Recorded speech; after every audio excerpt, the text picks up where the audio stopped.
Great. Good evening, everyone, and welcome to our session on Finding Your Fit Business School Application Insights. Thank you for joining us today. My name is Aditi, and I'm an Education USA advisor.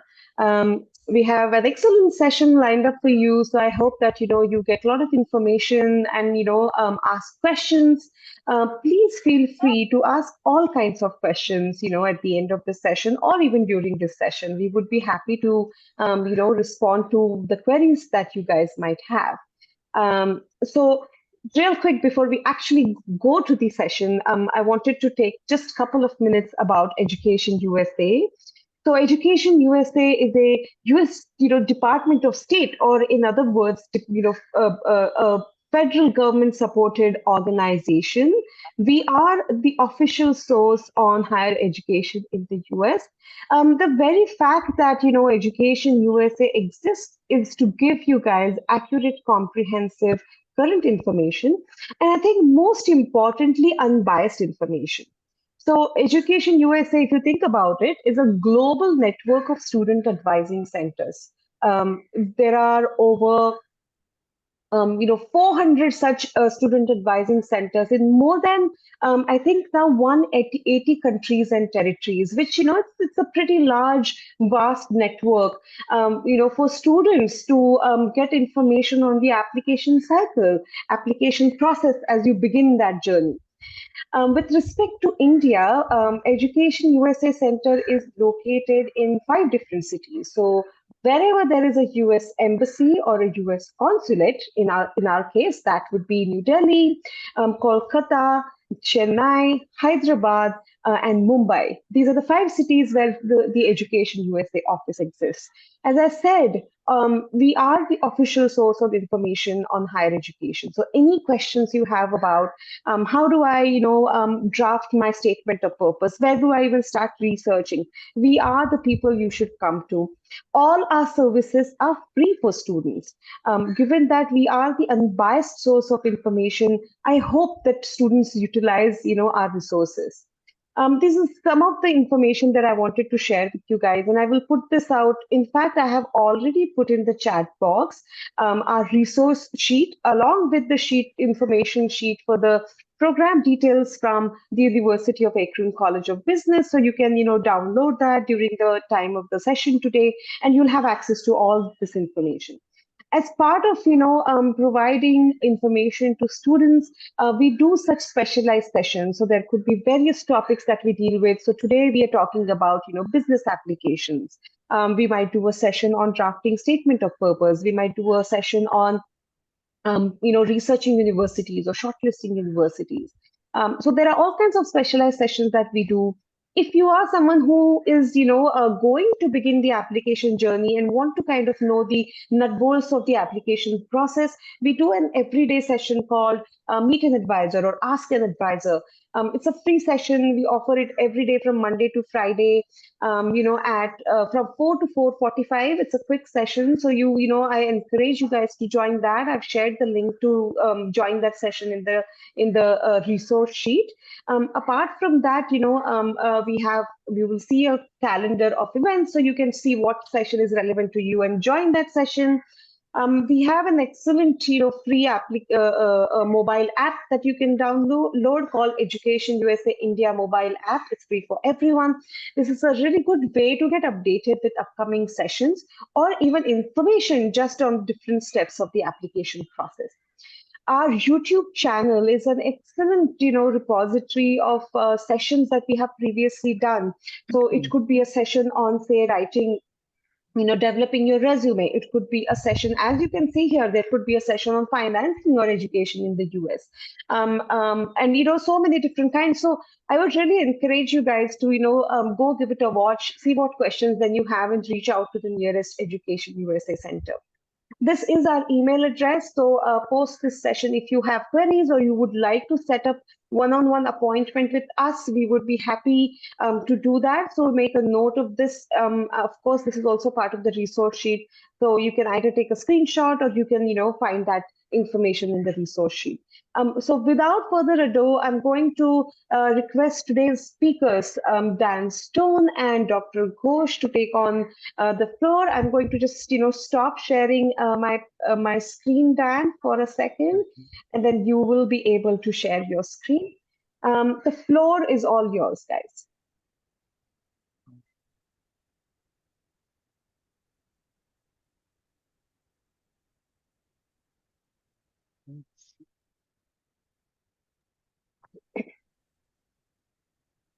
Hopefully you're seeing our slides. Yes. Perfect.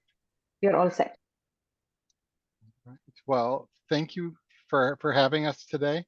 I think we were going to start, Dr. Ghosh and myself, just kind of start giving you a little bit of background about ourselves. I'm their associate director for graduate programs and recruiting, but I started out my career kind of the opposite of the way some of you are. I started out doing my undergraduate degree here in the U.S., but then I went and did my master's degree over in the UK. So I have a little experience from what it's like to be an international student. And to be able to go to take advantage of those different educational opportunities that studying abroad gives you.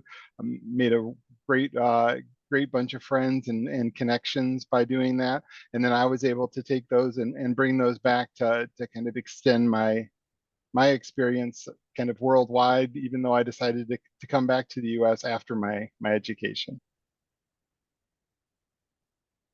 Hello, everyone. Welcome to this session. I'm Dr. Ghosh. Let me give you a little bit of background on myself. I grew up in Mumbai and graduated from St. Xavier's College. After that, I did 1 year of my master's program in economics at the University of Mumbai, just so that I would have the 10 plus 2 plus 4 equivalency. And then I applied to several universities in the US, and I came and completed my PhD in economics at the University of Kansas. After that, I decided I wanted to be in academia, so I am at the University of Akron right now. We kind of, I have a lot of experience with dealing with international students. So I am hoping that after we finish our session, whatever questions that you have, Kavin, Martin, Mir, feel free to ask your questions and we will try to answer them the best we can. Welcome. All right, so just to kind of give you an idea of some of the topics that we're going to look to cover today, kind of tried to focus in 4 areas. Why why should you look at graduate degrees in business, and why in particular at US business schools? Kind of taking a look at the MBA and other graduate programs, and then kind of looking at finding that right fit for you. Kind of what programs should you be looking at to kind of align with your career goals, and then we'll kind of go through the steps of what you need to do to apply for a graduate business school. So to start with, why business? So degrees in business are great because they're very versatile. You can use them. They're not tied to one industry or excuse me, or one field. So you can, if you go into economics, you can use that in, a variety of different fields. Same thing, people need marketing across all different areas in all different industries. So it's great. That way, there's that increased marketability because of that flexibility. So you're able to, gain a wide variety, or show and give your skills to a wide audience. And then there's also greater opportunities for employment, especially once you go to that graduate level. Whether you get your degree in India or you decide to study abroad, come to the US, that next step up there from your bachelor's degree is a great way to kind of show off the skills that you have and show those to employers. You're going to see tremendous amount more of opportunity that's open to you as you increase your business knowledge. Then if we kind of shift a little bit to look why a business degree in the US, one of the big things is there's the strength of the academic programs is very strong here in the US. We have a wide variety. A lot of times we're able to offer more opportunities, more specialization than some of the schools in India or other regions of the world. We also have a lot of resources that are available to our students, especially like on the technology side, and also the ability to do deeper research. Also, you're going to get a great opportunity to interact with diverse cultures and experience, because we have students from all over the world. And this is kind of similar to I mentioned when I did my master's degree. To be upfront, it wasn't in business, but I studied in the UK, and I ended up sharing living space with students from about 25 different countries that we all lived in one housing area. So I really got a chance to meet people from all over the world. And so it's not just American students that you're going to get to interact with. If you come to the US, you're going to get to interact with students from all over the world. Also, an MBA from abroad tends to come with higher salaries and provide more opportunities for advancement. Because of the strengths of the academic programs and the specializations, the opportunities for research that you're going to receive while you do your MBA or any other business degree here in the U.S. And then, like I kind of alluded to, you have that opportunity to build professional networks. And that's not only through meeting other students, through the faculty that you work with. If you take the opportunity to do internships and get a chance to interact with, different executives or, people in the U.S. businesses and worldwide, that's a great thing. So there is a lot to be gained by studying a business degree here in the US. Now, kind of shifting gears a little bit and looking at some of the specific degrees, the most popular graduate degree out of all the degrees in the US is the MBA, and by far it's the most popular a business degree. It's a little bit different than some of the other degrees, which Dr. Ghosh is going to touch on in just a second here. It's kind of more of an umbrella degree. It kind of, you cast a really wide net with the MBA. You're going to focus more on your technical business knowledge, managerial and leadership skills with this type of degree. A lot of people don't realize that you don't actually need to have an undergraduate degree in business to do an MBA. It was actually originally set up for non-business majors. So when you go into it, some programs will have you do maybe a couple pre-courses before you step into the MBA.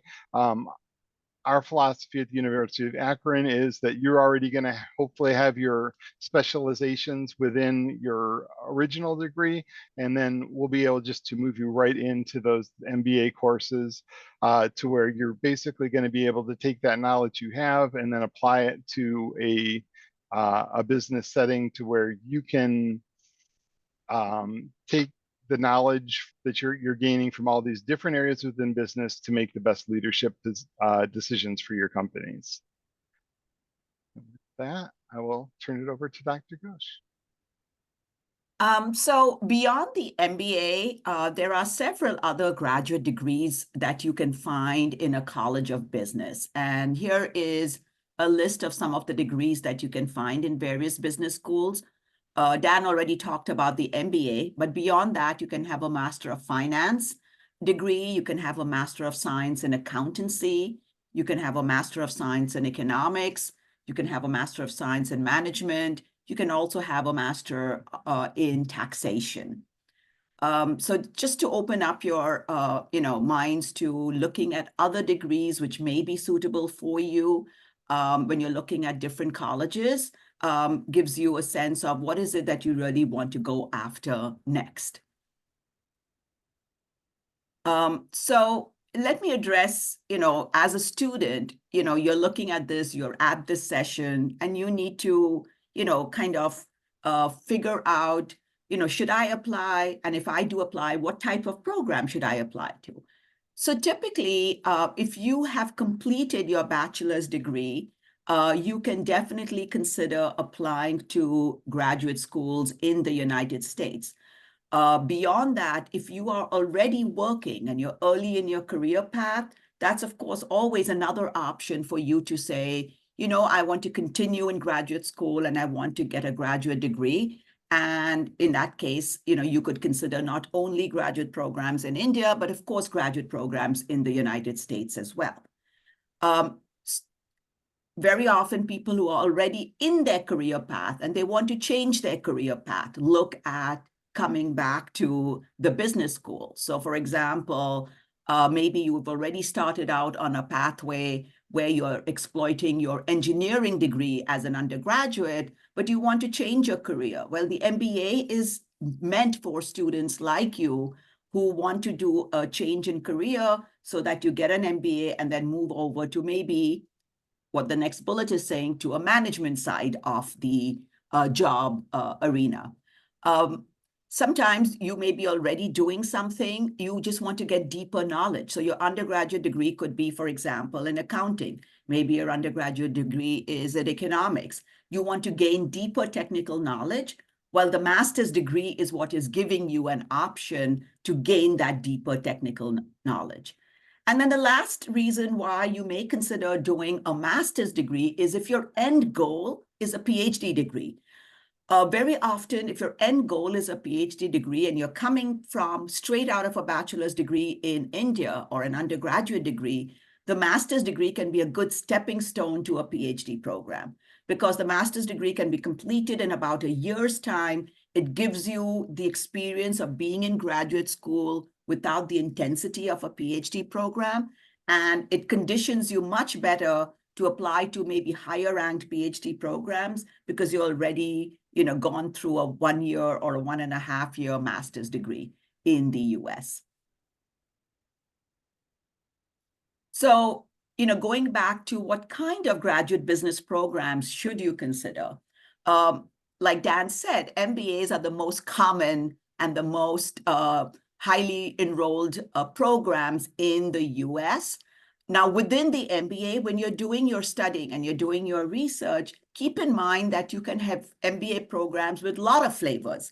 So some MBA programs tend to be very interdisciplinary. Some MBA programs are very specialized in what they are focusing on as far as that entire graduate program is concerned. Sometimes MBA programs can be more research-based, some can be more applied. And then, of course, depending on where you are in your career path, you can have an MBA which is more of an executive MBA, right? So these are catering to professionals who are already in the marketplace and want to get some of the skills like leadership skills, management skills that an MBA will teach you. So beyond the MBA, of course, there are specialized degrees. You can have specialized degrees in accountancy. You can have specialized degrees in finance. So there can be a master's of finance that you're looking at. You can have a master's of management, and management might have categories of data analytics, etc., or information systems. And then, of course, you can have a master's of degree in economics. So given all these programs, you need to think about what is it that you want to look for given your background and where you want to go in the future.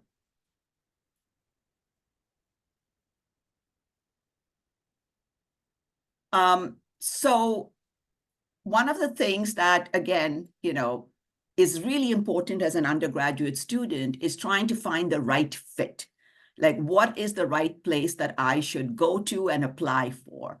So we've put together a few things that maybe will be useful to you when you are doing your research on where to go in the US and how do I pick the good school or the right school. So the first thing I would say is take stock of what your career goals are. Where do you want to be 4 years, 5 years from now? Because your career goals will largely determine what program you want to go to. So since we are focusing on business programs in the US, if your career goal is to say 5 years from now, I want to be in the management arena, well, then you start looking at programs like the MBA, which might give you the skill set that you need in order to get into that management field. On the other hand, if you're thinking, I want something like a very specialized degree like accounting, you might have an accounting background, but you want to know more about how to apply accounting at the graduate level, well, then consider a master's in accounting. Similarly for economics, if that's something that you're already familiar with, or maybe not as familiar with, economics is another master's degree, which gives you the versatility to go to any sort of career path that you're looking at. So do look at the academic programs that every school is providing to you. Besides that, you can look at some of the career opportunities that are available to you after you get your degree program. So look at STEM programs. I don't know how many of you are aware of STEM programs, but when the federal government gives a STEM designation to a degree program, what that means is that after you finish your degree program, typically you're only given 1 year of practical training, but a STEM designated degree program allows you to work for 2 additional years of practical training. So that gives you a total of 3 years of practical training after you complete your degree program to stay in the US, to get some experience with companies and get more knowledge, which goes beyond just your academic background. Look at some of the programs that have already established relationships with employers in the region. Because at the end, if you're looking to get that practical training or looking to get a job, the program or the university that you are going to go to and the program you're going to should have some employer relationships built into their degree program. So look and do some research on that. And beyond all of this, of course, we all worry about cost, right? So you want to look at some of the costs that go with the degree program. Many of you will probably take a loan to come out here to do a degree program. So the cost part is really important. So everyone thinks of tuition, of course, right? So let me give you a quick example of, what it costs. If you can see the little slide over there, you can see that when you're looking at the cost of average tuition and living comparison, let's focus on the first column of tuition. So if you had to come to Ohio, where we are, for example, it's one of the most affordable US states. It's in fact the second most affordable state in the United States. Tuition would cost you $24,000, right? But if you went to Michigan, which is just west of us, the next state over, you would be paying $36,000, approximately almost $37,000 to go and go to a school in Michigan as far as tuition goes. California is about $32,000, but their cost of living is really high compared to, say, Ohio and Michigan. That's at $16,000 versus, about $12,000 and $11,000 in Ohio and Michigan. So definitely take into account, not just tuition, but how much housing costs, living expenses cost, because that's all going to play a role in your total cost of that degree program you're looking at.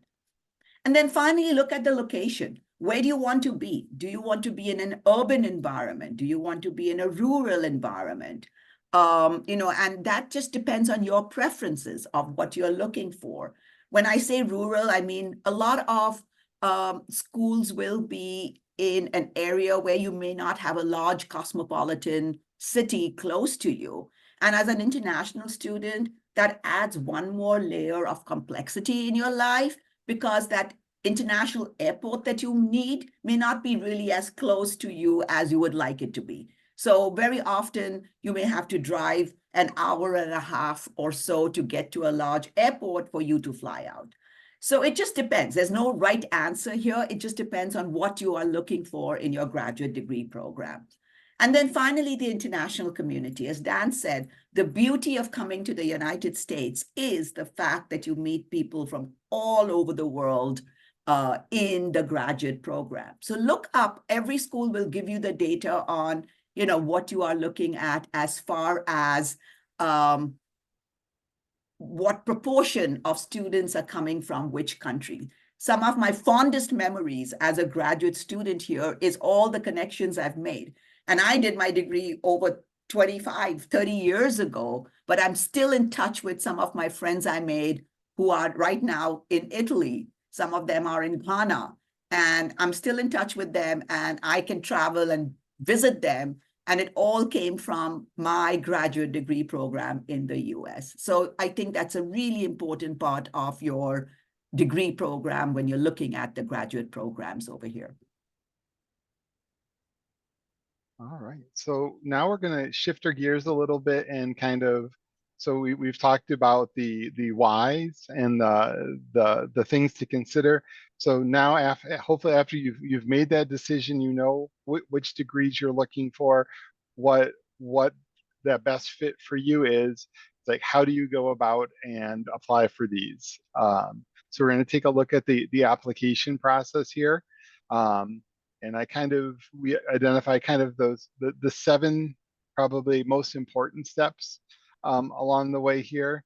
The first off is to do your research about the program, the schools you're looking at applying to, and know when the priority deadlines are for applying, but not only for applying, but also for looking at any additional funding sources like scholarships or assistantships that can also be a big help in funding your degree. Almost all applications now are submitted online. So you'll go online, you'll submit the application, and then any supplementary materials that the school may require. That's things like typically a resume and a statement of purpose or letter of intent. I'm going to talk more about the specifics of what you should be considering in those in just a minute. But then you'll also need to submit your transcripts. And depending on the school, some schools will do an evaluation of your transcripts in-house. Other schools will ask you to use a company that does evaluations to make sure that you're getting a fair evaluation of your transcripts and making sure that they're meeting the standards here for the school that you're looking at. Some schools require the GMAT or GRE. Those are kind of the 2 main kind of standardized tests that business schools tend to use. We have started to see a little bit of a shift since the COVID pandemic began, that some schools are not using those quite as much. So you definitely want to make sure, because this is something that's going to take time that you're going to want to study for these exams, as well as pay for those if the schools that you're looking at do require them. So definitely something you want to keep in mind. You'll need to submit English proficiency. There's a variety of different ways. Probably the most common is through some standardized tests such as the TOEFL or the IELTS. Duolingo is another one that a lot of schools will accept as well.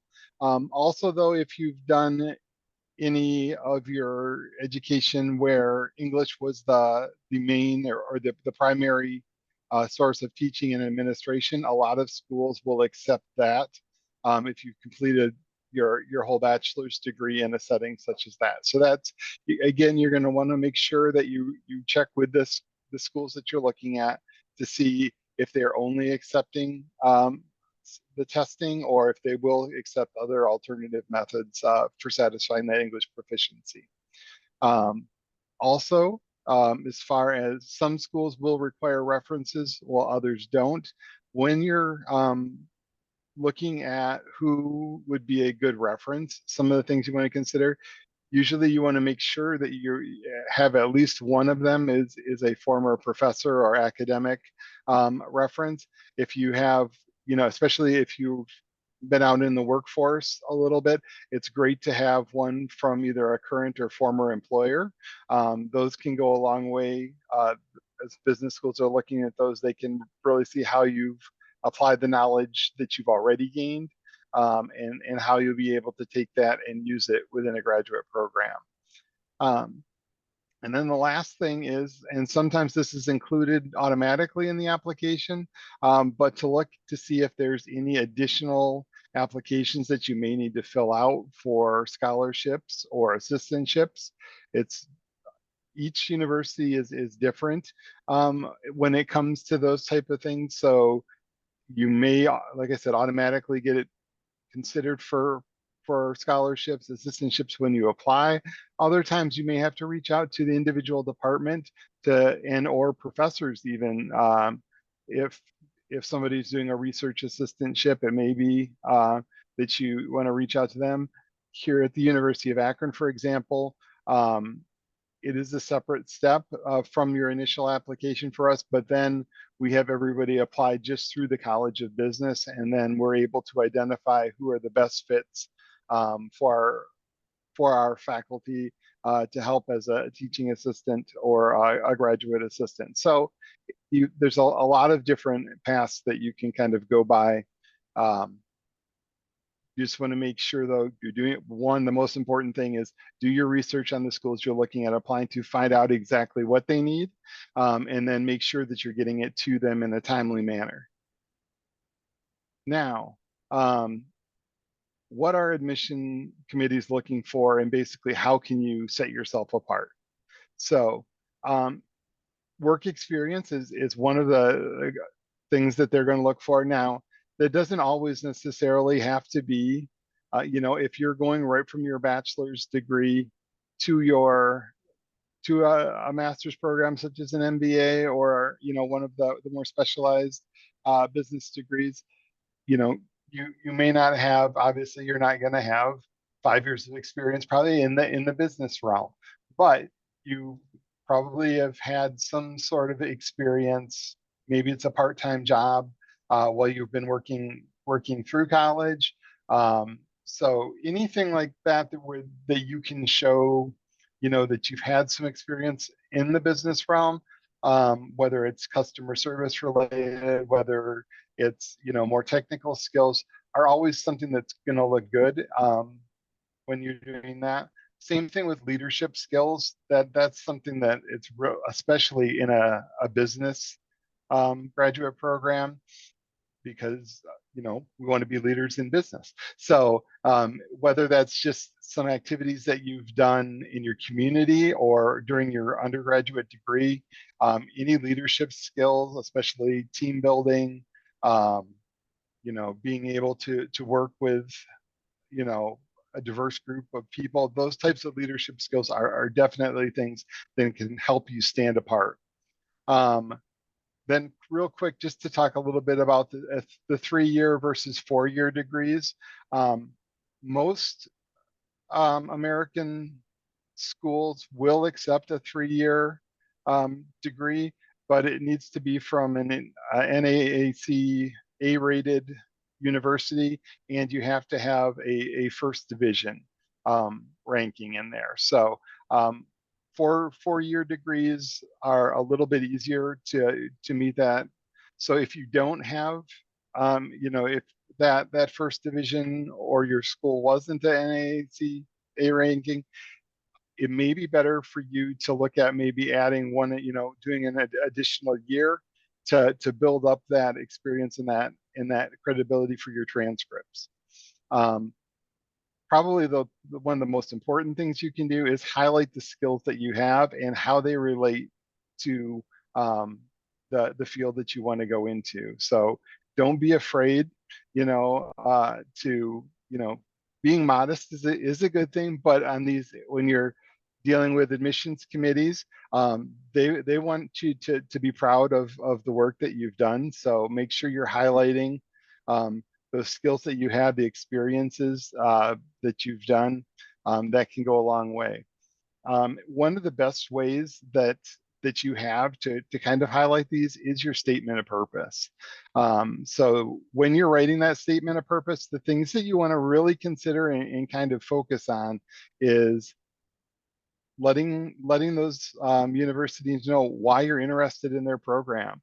Make sure that you're looking into, you know, everything that they offer. You don't want to write a standard statement of purpose and send it to five different, the exact same thing to 5 different schools. I'm the chair of our admissions committee here in the College of Business at the University of Akron, and it amazes me how many times I will receive statements of purpose that have another school's name in those applications. So really quickly, those will drop out of the list that we're considering.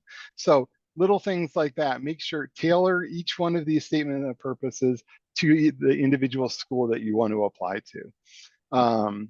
Also, in that statement of purpose, you want to let them know that you've thought about how this program is going to help you accomplish your career goals, and especially anything that you can highlight to show you've really put in that effort into researching what this school has to offer.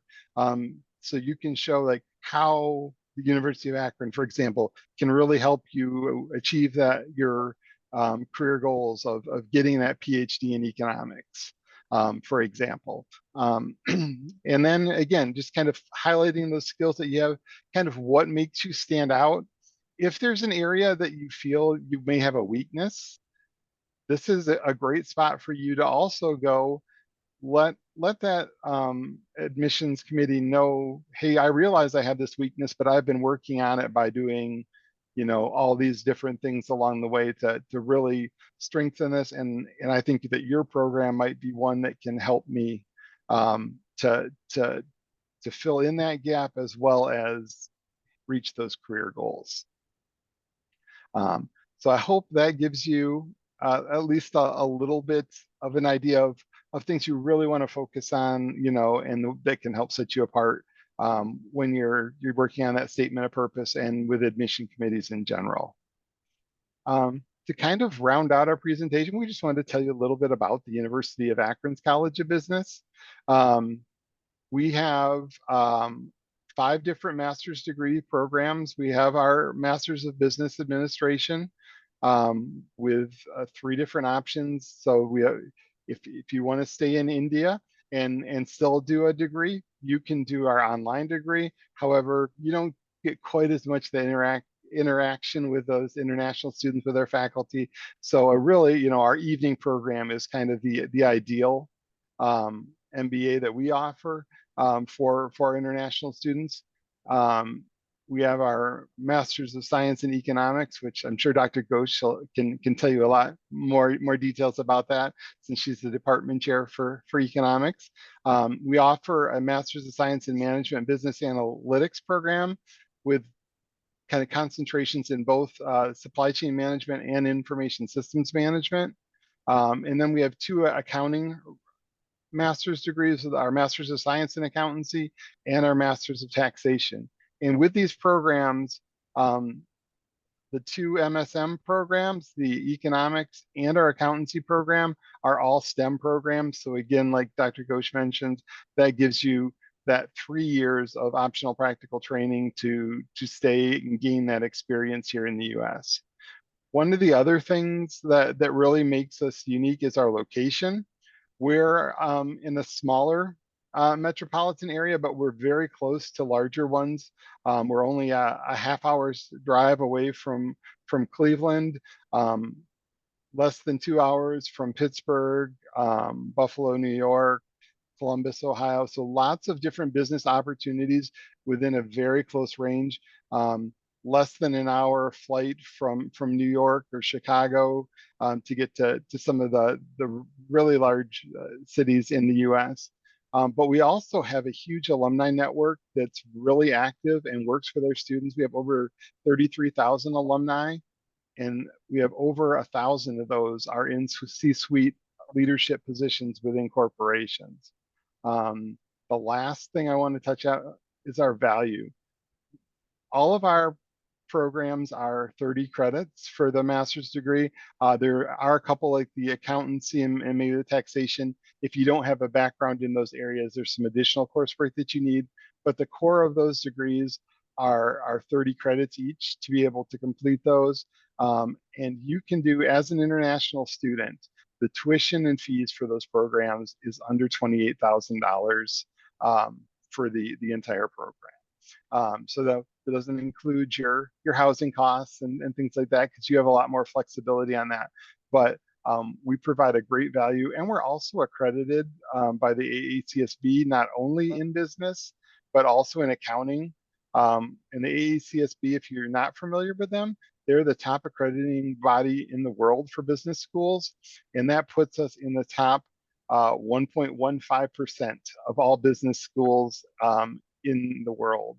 That only that top 1.15% have that dual accreditation with the AACSB. Dr. Ghosh, anything else you'd like to add? No, so I think Dan has covered everything over here in terms of what we as a school offer for our graduate degrees in the business school itself. And, you know, depending on where all of you are in India right now, Akron is a perfect bridge between not being a really large city, like, you know, New York could be or Chicago could be, but still having access to all the big cities. So you kind of get the good urban feel of a city and, you know, everything that it offers, but you are very accessible to, you know, your larger cities over here. And again, you know, from my perspective, one of the big advantages we have here, which is so different, would be different for most of you, is that we are very close to a really big national park. And, you know, to put it in perspective, what it does is, if you like to be outdoors in the forests, etc., it gives you an opportunity to take a break from your studies and go for a walk in the middle of the forest. But they're all clear. It's, you know, it's safe, but it's beautiful. So it gives you, you know, a perspective of what nature is like, but you're right in the urban arena. So location is really pretty around here. And then, so we want to thank all of you for joining us today. If you have any questions, feel free to email either myself or Dr. Ghosh. You also we have our website. It's just uakron.edu/business/graduate. It has lots more information about our graduate programs. And, you know, we would love to talk with you more. Answer any questions that you have about our presentation, as well as the University of Akron. So thank you very much for joining us today, and I think we'll open it up for questions. Thank you so much, Dan and Dr. Ghosh. I think that was really good way to, you know, provide insights into what admissions committees are looking for, what one should be looking into finding the right fit. While, you know, the attendees kind of think about what questions they want to ask, I'll get started with some questions that we frequently come across. So one of the first things that I wanted to ask you, and feel free, any one of you can answer this, is, you know, when we talk about MBA programs, one of the things that's commonly said is that, oh, you need work experience. But students don't ask this question, that why do MBA programs require work experience? It would be really nice if you can kind of elaborate that what is, you know, what is the aspect that is important, and why schools, you know, want to see work experience, especially for students who are applying for MBA programs. Yeah, I can start, I guess. So I think one of the things is, you know, it gives those business schools the opportunity to see kind of how you've already kind of started, and what potential that you have, where your strengths are. So like if you were able to, you know, for example, if you were working in a customer service area, you know, it's like that you know how to act professionally, that you know how to, you know, make decisions. Those are some of those strengths that you have. in like I mentioned too in our presentation, I know that that we at the University of Akron, definitely encourage that, but we'll also consider students that don't have work experience before, but we're going to look for other things that are going to kind of supplement that, such as like the leadership skills that I mentioned, different activities. So if you don't have it in a formal business setting, they still want to see that you're applying and using skills that you would use in a business setting. So I think that's probably even more important than actual like getting paid for work or work experience. Whether it can also be volunteer experience. So just to have that experience in one form or another, I think is really, really important. Great, thank you so much, Dan. Another very frequent question that we come, across is about letters of recommendations. And, in your presentation, you talked about getting a letter of recommendation from an employer versus, a faculty where they studied, right? I wanted to, ask you guys if you can elaborate on what is the value of a letter of recommendation for from the admission committee's point of view. What are they looking for in a letter of recommendation? Yeah. So I think it's they're looking for probably potential is probably one of the base, and they want to see how you've used the experiences that you've had to kind of build your career forward, or whether that's your academic career or your professional career. So those are the kind of things they want to see that you're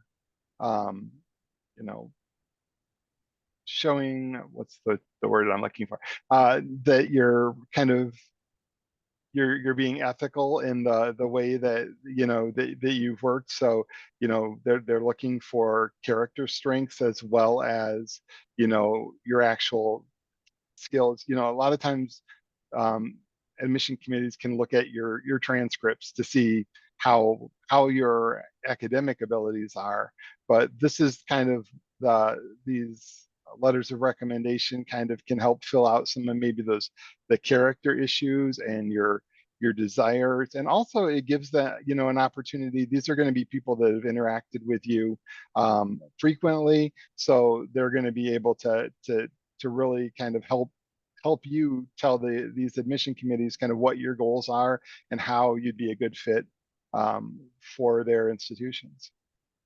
Great. Dr. Ghosh, do you have anything to add to that? Yeah, let me just add, again, when I'm reading through recommendation letters, every international student who's coming over is making a huge jump, right? So one of the other things we're looking for is to see, do you have the maturity to be able to come to another country and adjust to a new educational system? So again, recommendation letters, whoever is writing your recommendation letter is kind of filling your entire application, because quantitatively we can see what you're doing, right? Transcripts, your GRE scores, your statement of purpose, which you're writing. But the only piece we get from a third party is that recommendation letter. And I almost feel the more honest a person is in their recommendation letter, it's more useful for other side to get a sense of what are you as a student, who are you as a person, how will you fit into the graduate degree program. So when you're choosing your the people who will write your recommendation letter, take some time to think about who is that professor who knows you beyond the classroom, right? So because that professor might have a little more insight than someone who just saw you in the classroom. And so I would pick someone who you've interacted, even if you interacted a little bit, take that person over someone who just, you walked in, did a lecture, and walked out of the classroom. Same thing with the work experience. It's not necessarily true that you have to have your boss write your letter. It could be a colleague of yours in your unit, but someone who knows how you work, what your strengths are. A recommendation letter which upfront says what your weaknesses are is not a bad thing. it gives you information. A weakness is not always like a bad weakness. It's a weakness that sometimes can be helpful upfront to know about, so that when you start the program, you can start, oh, well, maybe your organizational skills could be a little better. So timing is very important in the graduate program. Time management is a big part of being in the graduate program. So, so choose your, the people that are going to write your 3 or 2 recommendation letters carefully. Great, thank you so much. Another very common question that we come across is that we'll have a student who will come in and ask us questions about applying for an MBA finance program. And typically I'll ask them that, have you also looked at MS Finance program? And what is the difference? Do you know why MBA Finance is the right program for you versus MS Finance? Dr. Ghosh, can you kind of elaborate how students should be looking at, such nitty-gritties, that what an MBA with a specific specialization versus a MS in say economics or say finance? How different are those, and how will that help students understand which program will help them achieve their career goals? So like Dan said, the MBA degree originally was set up to be a program where a non-business major can come in, right? So if you are looking at an MBA program with specializations, what you will get is, of course, a little bit of flavor of other fields that make up the business degree, right? So you will have, a class in accounting, you will have a class in management, you will have a leadership skill, and then it'll narrow down to your finance concentration, right? So you will get that broad flavor of a business degree, and then it narrows down to your finance. Versus, let's say, or for example, every MBA degree will have you take some economics classes. It's a given, right? So let's compare that to, let's say, an MS in finance or an MS in economics. When you're looking at a finance or an economics Masters of Science, you are focusing only in that field, right? So all 10 classes are going to be classes that go deeper into that discipline. So depending on what your career goals are, you may want to think in terms of, do you want that broader MBA degree with a little bit, with a little bit of specialization in finance? It's not going to be a whole lot. It'll be maybe, maybe 50%, maybe 40%, depending on the program, versus having a Master's of Science degree, which is focusing completely on that field. And then when you're picking those fields, in a Master of Science in, say, information systems versus Master of Science in finance, what you're now doing is almost a prior deciding that this is the industry you want to get into, right? So 4 years or 5 years, you want the ultimate specialization in this industry, and this will help you move over, or move into a field which you are passionate about, which you really like. And so that's kind of how I would look at these degree programs and decide what's the best fit for you. Great, that's great. I think that distinction is very important to understand, whether you want to have more generalistic approach or you want more specialized approach. And I, usually ask students that, are you someone who really just likes to play with numbers and do simulations, or maybe work with large data sets, and don't really care about, too much of the leadership roles? Then perhaps, compare the MS Finance curriculum with the MBA Finance and ask yourself that, will this give you the skill set for whatever career goals that, you have for yourself? That's really great. I don't think we have a lot of time, but I wanted to ask you one important question. So, Dan, on one of the, I think the second last slide that you showed, or your university slide that you showed, there was that logo of, the accrediting body, right? Will you explain to our audience a little bit, what is the importance of that? Why do universities, go through the pains of, getting an accreditation? What is the value in doing so? Yeah, it's just like with this, the students that you need to go through to when you're applying for different programs. Make sure that you're presenting yourself in the best light, making sure that you have the best grades possible in your transcript. That's really what the accreditation process is for universities. It's there are multiple accrediting bodies out there, and they have different sets. Like I mentioned, the AACSB is kind of looked at as the top one for business schools, and we go through a review of all of our programs, and every 4 years, and it's kind of, we'll bring in outside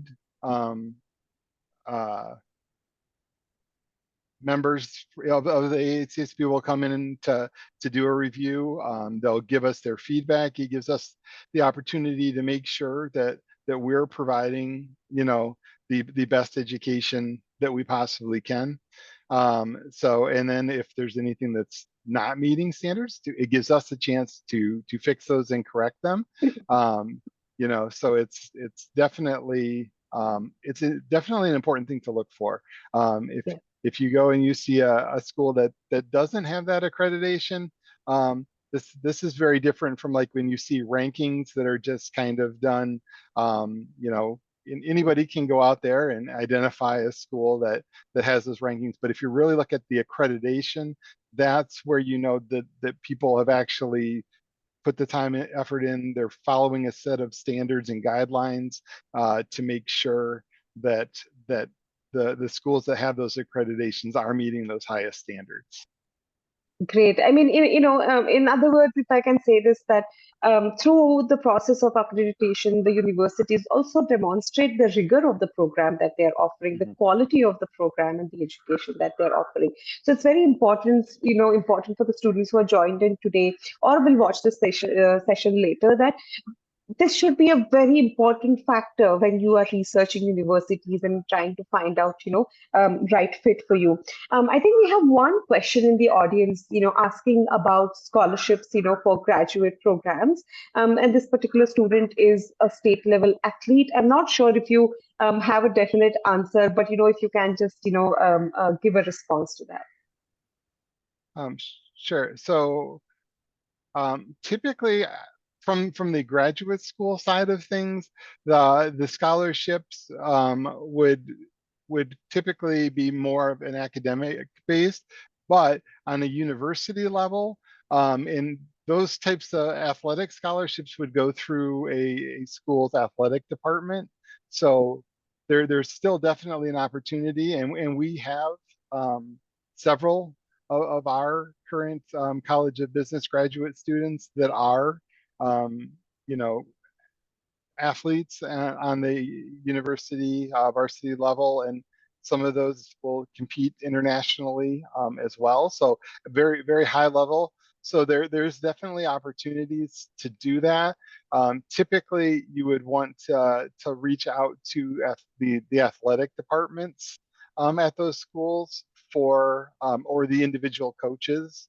So for whatever sport or athletic that you're in, you want to maybe look at the coaches, kind of compare both their athletic program and also then the business program as well, to see. But there is definitely opportunities out there to fund, for those high level athletes to fund their business degrees as well. Yeah, let me just add to that, Kevin, that for you to tap into like the scholarships which go to athletes, you have to be part of the team, right? So they have to accept you in the team with whatever your field is. I'm not sure about that, but to be eligible for that scholarship for the athletes get, you have to kind of get accepted to the program, whatever it is. Let's say it is hurdles or I'm not going to choose basketball, but javelin throw. And then once you have that, it opens up, all these scholarships that athletes do. But beyond that, of course, there's always scholarships and assistantships. I won't say always, that you should look into in every business program that you're applying to. And like Dan said, simultaneously make that application, not only for your main documents, which are for the admission to the program, but also to get any sort of assistantships or awards that might be available to you. Thank you so much. I think to kind of respond to Kevin's questions, usually athletic scholarships apply to undergraduate applicants for Division 1, Division 2 sports. They're not as common for graduate programs, especially if you're applying for, say, an MBA program or other master's program. As Dan correctly said, they are mostly academic focused. So you definitely want to have academic background, and other work experience that is relevant to the program that you're applying to, that will decide whether you are eligible for a particular type of scholarship at that college or at a university overall. I know that, I wish I could ask you a lot more questions, but I think we are out of time. But, Dan and Dr. Ghosh, we really appreciate, your insights. I hope that this has helped students get some clarity when they are, looking for the right fit. But thank you so much. We really appreciate it. And thank you for the students who have joined in. We have, shared our contact details in the, resource sheet in the chat box, so you can download that and you'll have access to this, later on as well. Feel free to reach out to Dan or Dr. Ghosh if you have questions specific to the University of Akron College of Business, and they will be more than happy to help you out. With that, everyone have a lovely weekend, and good night or good morning based on wherever you are. Thank you again. Thank you for facilitating this.